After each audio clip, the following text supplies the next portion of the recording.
All right, so this is how I was able to take on this trade. So there's something I really want you to understand about trading. All right, the market moves during sessions. Okay, so you don't just want to take trades randomly. You want to take trades based off on sessions. Okay, so I was able to take that trade somewhere around here, and then my target is somewhere around here. So let's just take a look at how I was able to take the trade and how I was able to take my entry and also paying attention to the session. So let's look at a clean chart.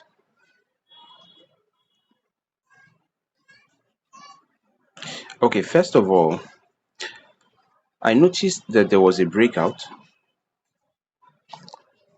All right, so we had this internal breakout here,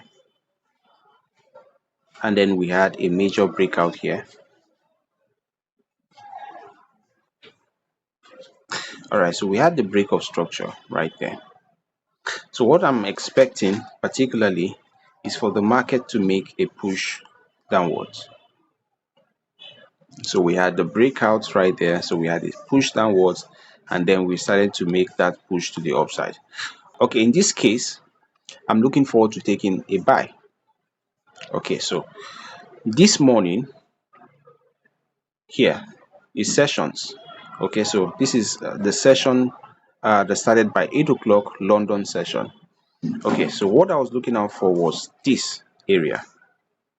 So if you come to the 5 minute time frame, you would notice this area was an order block. You would notice that this area was an order block right there. And that was exactly where we went straight into.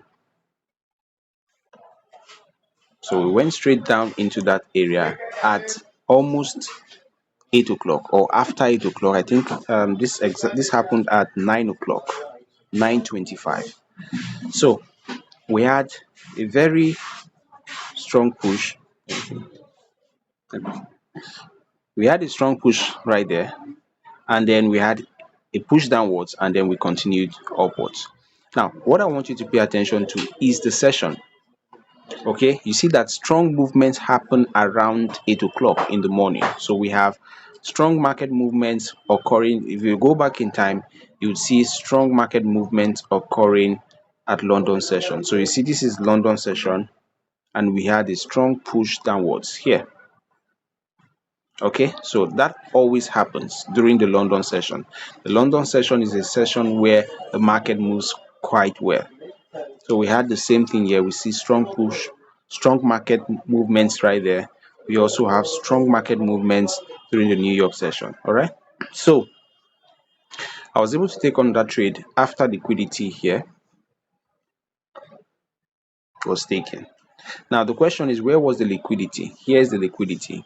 If you zoom closely in here, you will notice that this area here is the area of liquidity. It might not be very visible to you from the higher time frame. This is the reason why you want to take advantage of lower time frames as well. So that area, I mark it out as liquidity. So we see market taking out that area and started to move high. So my target was the next high right there. So that was how I was able to get in on this trade. Okay, now just imagine you missed out on this opportunity to take the trade, or you are trying to be conservative. How would you have taken the trade? Here's how you would have taken the trade.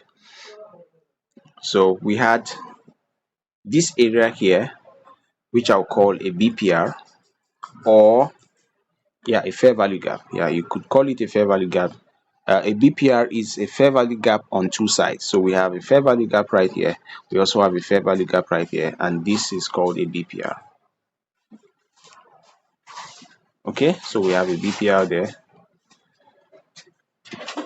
Yeah, a fair value gap. So we see that the market's pushing high. So if you are taking a trade right there, also your stop loss below that area, and then you want to target the high right there. So this is a live market, and you can see that the market is still moving towards that area. Okay, So what I want to bring your attention to is the session. So you want to make sure that you are on the chart 7:45, that's 15 minutes towards 8 o'clock, so that you can look for opportunities like that. You want to look out for liquidity areas, you want to look out for fair value gaps, and you want to pay attention to where the market is headed for. Okay, so how do you get this session um, tool or indicator? Yeah, so you come here. So you want to make use of this tool below here, and then you want to click on indicators and type Lux Algo sessions. You would see sessions right there. So you want to click on sessions right there. Okay, so once you click on sessions, you're going to see this. Is what you're going to see. So in your settings, let me show you how you can set it rightly. You want to click on the New York and the range. You want to click on London and the range. And then if you trade a Tokyo session, you want to click on Tokyo and the range as well. But I don't trade those two.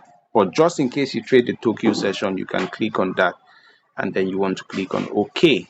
So this is exactly what it will look like. I don't trade the Tokyo session for the time being. So I want to click that off and put my OK. Yeah, you put it OK. All right. So that's exactly how it goes. So wake up in the morning, look out for liquidity areas where markets could take out liquidity areas. Don't forget the direction of the market. You want to take your orders at areas of interest, and then you want to target the previous high, or you could make use of a risk reward ratio of 1 to 3. In this case, this would have been a profitable trade. All right, so if you have not seen some of the old videos, please do well to do so, and do well to subscribe as well to this channel. Okay, so I'm going to be showing you a few things about taking entries, trading psychology, understanding the emotions that come alongside trading, and how you can control them. And very soon I'm going to be talking about how you can actually protect your profit. Okay, I've come to realize that many people understand how to take trades, but they have a big problem. There's this emotional roller coaster that comes alongside taking trades, taking trades that end in a loss after it has brought some substantial profit, and that's what, in many cases, have a great effect in the minds of many traders. All right, so you want to avoid that altogether by making use of trailing stops, and I'll be teaching that hopefully very soon. And you want to subscribe so that you don't miss out on this. Okay, I hope you enjoyed the video, and I'll see you tomorrow.